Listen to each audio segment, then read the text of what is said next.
Halo semuanya, perkenalkan aku Arif Rahman, 11 4 SMA Negeri 1 Kota Gajah bersama. Luciana, mahasiswa pendidikan matematika angkatan 2021 Universitas Lampung. Oke, jadi kita bakal ngobrol-ngobrol seputar cara belajar yang efektif buat mahasiswa atau buat anak SMA yang pengen kuliah. Oke, tanpa berlama-lama langsung aja ke pertanyaan pertama. Kenapa sih banyak mahasiswa yang kesulitan sampai bahkan keteteran pas belajar di perkuliahan? Oke, kenapa banyak mahasiswa, khususnya mungkin mahasiswa baru ya, yang keteteran waktu awal-awal perkuliahan? Karena dunia perkuliahan dan dunia sekolah itu lumayan beda. Jadi kalau di sekolah kan kita diarahin banget, diingetin banget sama guru, dapat tugas pun harus diingetin, besok ada tugas, dikumpulkan gitu ya. Kalau di dunia perkuliahan, kalau misalnya kita dapat tugas, ya udah, dosen itu nggak bakal nagihin tugas kita. Jadi kesadaran kita sendiri kapan harus dikerjakan dan harus dikumpul. Oh, berarti mandiri banget ya? Iya dong. Oke. Baik, ke pertanyaan kedua. Gimana cara belajar yang efektif buat maba atau anak SMA tadi yang pengen kuliah, terutama buat yang kelas 12 nih, kan udah mepet banget. Jadwalnya padet. Oke. Oke, kalau misalnya untuk kelas 12 dulu ya. Kelas 12 kan sekarang udah mulai mempersiapkan nih, persiapan untuk masuk ke perguruan tinggi dan sejenisnya. Jadi disiapkan untuk, mungkin kan kita nggak bisa berharap banyak di SBM, sekarang namanya Apa? SNBP yang yang udah prestasi. pakai nilai rapot, dan itu pun sekarang ada TKA-nya kan kalau nggak salah. Jadi tetap harus belajar nih sebelum masuk ke UTBK untuk SNBT-nya. Jadi ya diatur waktunya untuk dibagi belajar yang di sekolah sama untuk tes, baik itu TKA ataupun untuk UTBK. Harus dicicil, nggak boleh mepet-mepet karena itu banyak materi yang harus dipelajari. Nah, untuk mahasiswa baru yang paling penting itu harus sering baca-baca materi dari dosen dan bikin catatan sendiri yang kalian pahami. Terus kalau misalnya ada tugas, baik itu tugas individu atau tugas kelompok, dibikin to-do list. Jadi supaya ketahuan nih mana yang udah dikerjakan, mana yang belum, terus deadline-nya kapan, atau tenggat waktu untuk mengerjakan itu kapan, dikumpulnya kapan, supaya nggak ada yang terlewat gitu. Oke. Lanjut ke pertanyaan ketiga. Gimana sih cara buat milih, atau yang masih bimbang nih buat anak kelas 12, gimana cara buat milih jurusan yang sesuai minat kita banget? Yang pertama itu harus tahu dulu minat dan bakat kalian ada di mana. Selanjutnya dilihat nilai rapotnya, kira-kira nilainya menunjang nggak, menunjang jurusan yang kalian minati atau enggak. Itu bisa dikonsulkan ke guru BK. Biasanya guru BK memfasilitasi. Habis itu kalau misalnya udah dapat jurusan yang mau diambil, selanjutnya tentukan kampusnya mau di mana. Dicari juga tingkat keketatan jurusan itu di kampus tersebut kayak gimana. Kira-kira cari kampus yang peluang lolosnya lebih besar gitu. Biasanya kan diarahkan, boleh juga tanya-tanya sama guru BK atau kakak alumni, di mana kampus yang banyak alumni dari SMA kamu, dari sekolah kamu. Biasanya kalau banyak atau ada alumni yang lolos di sana, peluang lolosnya lebih besar juga. Terus jangan cuma mengandalkan informasi dari orang lain, tapi kamu juga harus rajin-rajin cari informasi dari Instagram atau dari website, untuk supaya kamu nggak ketinggalan informasi terkait jurusan yang kamu minati. Setelah itu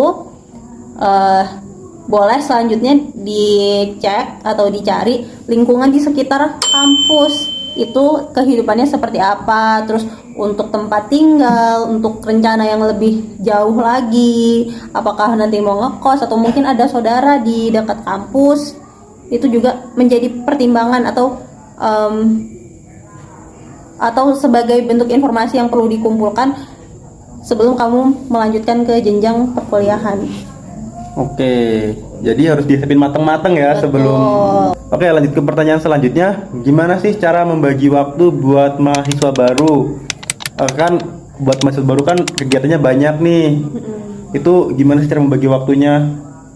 Oke, kalau untuk mahasiswa baru kan biasanya di awal itu ada kegiatan penyambutan, mulai dari tingkat universitas, tingkat fakultas, tingkat jurusan. Kalau ada prodi berarti lanjut ke prodi gitu kan, program studi. Nah, biasanya kegiatannya cukup panjang ya, dari 1 bulan mungkin atau bahkan ada yang lebih, tergantung kebijakan fakultas atau jurusan masing-masing. Dan itu berbarengan juga sama kegiatan perkuliahan kan. Nah, kayak yang udah disebutkan tadi, kalau di awal tuh biasanya mahasiswa baru kan masih beradaptasi, masih kebingungan gitu dalam kegiatan perkuliahan. Jadi yang harus dilakukan tadi yang pertama bikin to-do list. Jadi disusun tuh jadwal-jadwal kegiatannya. Misal yang agenda penyambutan fakultas itu tanggal berapa, penyambutan jurusan tanggal berapa, penyambutan program studi tanggal berapa, apa aja yang harus disiapkan, terus disesuaikan juga sama jadwal kuliah dan tugas-tugasnya juga semuanya di list. Jadi yang udah dikerjakan tinggal di checklist. Nanti ketahuan mana yang belum dikerjakan. Jadi dengan bikin to-do list kayak gitu, seharusnya nggak ada yang terlewat dari apa yang harus dikerjakan. Bisa membantu banget ya berarti buat to-do list nih. Oke, dari tadi kan kita membahas mahasiswa baru terus nih. Kita nyoba buat ke depannya, apa sih tantangan terbesar buat mahasiswa akhir atau yang udah semester akhir itu? Oke, sebenarnya kalau untuk awal-awal kayak gini tuh pembahasan itu masih jauh ya. Karena kan kamu harus melewati 4 tahun perkuliahan dulu untuk sampai di tahap mahasiswa akhir gitu.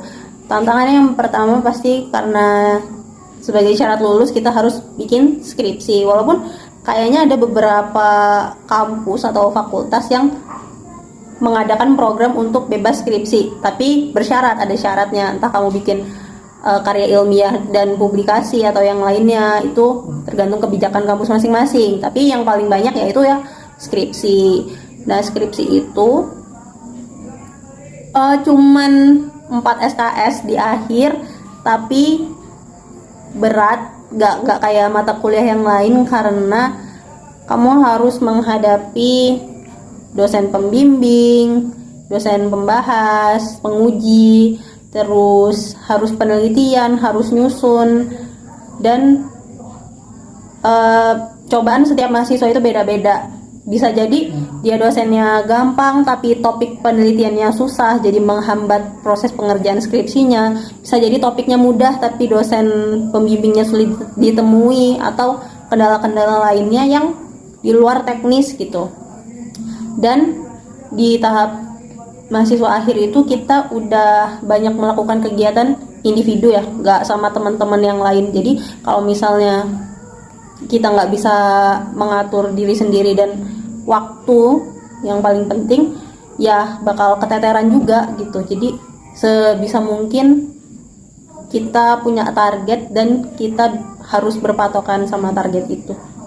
Oke, jadi seperti yang tadi ya, masih panjang tapi kita punya bayangan lah ke depan nanti gimana. Oke, pertanyaan terakhir, apa sih, ada nggak motivasi buat anak kelas 12 atau anak SMA yang masih bingung mau lanjut kuliah atau enggak, kalau mau lanjut jurusannya gimana, atau ya yang lain lah, ada motivasi nggak? Atau kalau ada yang pengen kerja gitu, ada motivasi lain? Sebenarnya mau lanjut kuliah atau kerja itu kan pilihan individu masing-masing. Tapi untuk sekarang ini alangkah baiknya kalau misal bisa diusahakan untuk melanjutkan sekolah tinggi terlebih dahulu ya sekolah dulu. Untuk minat bakatnya kayak tadi udah dibahas kan, itu bisa dikonsultasikan dengan dengan guru BK atau dengan saudara yang udah pernah kuliah, atau kamu cari-cari informasi di web atau di akun-akun sosial media lainnya gitu ya. Dan kalau misalnya takut masalah biaya, sebenarnya sekarang itu udah banyak banget beasiswa-beasiswa yang bisa kalian dapatkan gitu. Intinya satu, jangan males cari informasi, karena bener-bener sebanyak itu loh, terbuka banget kesempatan kalian untuk dapat beasiswa-beasiswa yang meringankan biaya perkuliahan kalian gitu. Dan satu kebanggaan tersendiri lah bisa berkuliah dan menyelesaikan kuliah di tengah kondisi yang sulit, itu ya bangga. Oke, jadi itu tadi ngobrol-ngobrolnya, nggak banyak yang bisa diobrolin, tapi cukup lah buat ngasih informasi buat teman-teman yang masih bingung atau ya masih belum ada gambaran. Ya, masih belum ada gambaran. Ya. Oke, jadi segini dulu ngobrol-ngobrol kita. Kalau ada waktu ya kita ngobrol-ngobrol lagi. Sampai bertemu di kesempatan berikutnya.